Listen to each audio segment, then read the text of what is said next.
दाऊद इब्राहिम, एक ऐसा नाम जिसकी कहानी मुंबई की तंग गलियों से शुरू हुई, फिर वो अंडरवर्ल्ड का बेताज बादशाह बना और आखिर में दुनिया के सबसे खूंखार आतंकवादियों में से एक।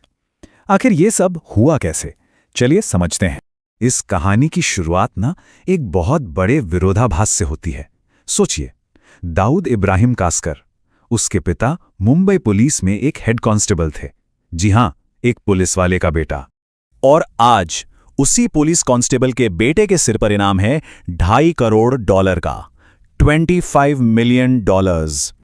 तो यही तो सबसे बड़ा सवाल है, एक पुलिस वाले का बेटा आखिर जुर्म और दहशत की दुनिया का सबसे बड़ा नाम बन कैसे गया।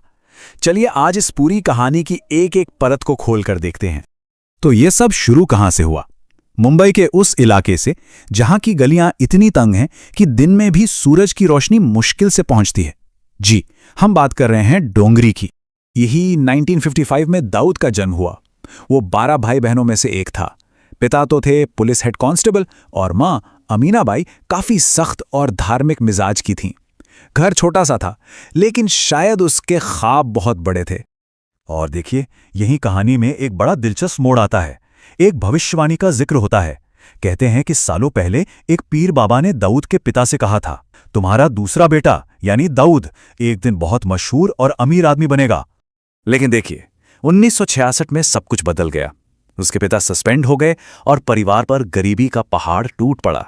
नतीजा, दाऊद की पढ़ाई छूट गई और उसने जुर्म की दुनिया में अपना पहला कदम रख दिया। सिर्फ 14 साल की उम्र में पहली चोरी की। पिता ने पुलिस की बेल्ट से पिटाई भी की, लेकिन दाऊद रुका नहीं। और बस यहीं से शुरुआत हुई। छोटी मोटी चोरियों से सफर शुरू हुआ और जल्द ही दाऊद की नजरें मुंबई अंडरवर्ल्ड की सबसे ऊंची कुर्सी पर टिक गईं। शुरुआत में उसने कुछ वक्त हाजी मस्तान के लिए भी काम किया, लेकिन मस्तान का शांति वाला तरीका उसे रास नहीं आया।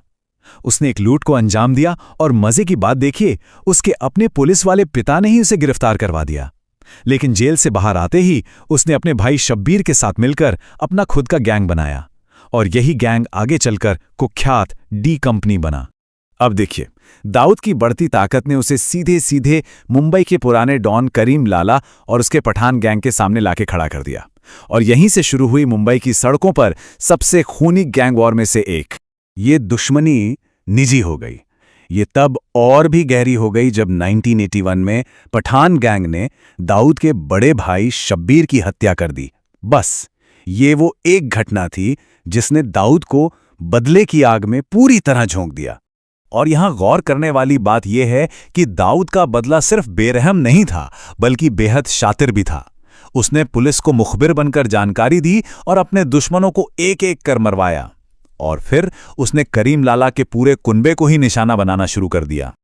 और 80 के दशक आते आते दाऊद सच में अंडरवर्ल्ड का बेताज बादशाह बन चुका था।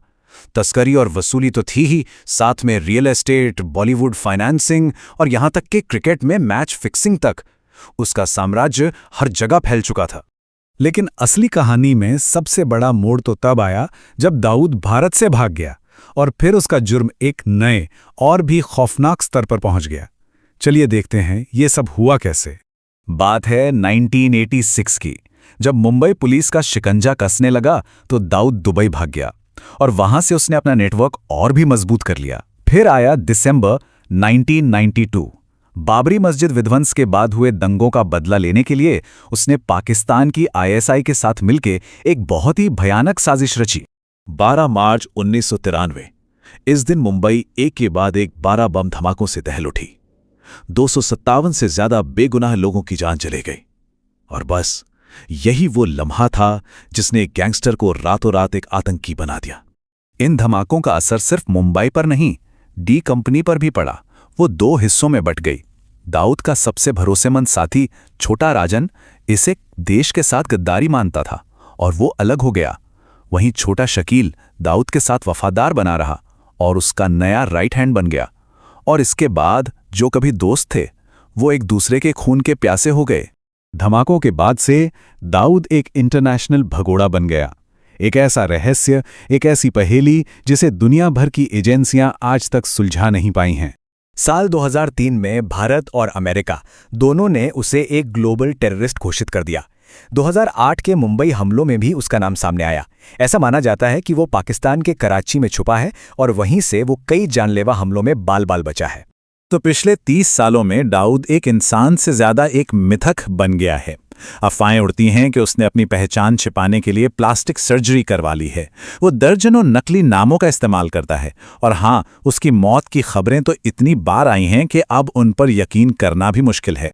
आज दाऊद की उम्र करीब 70 साल हो चुकी है, लेकिन उसकी ये कहानी अपने पीछे एक बहुत बड़ा सवाल छोड़ जाती है।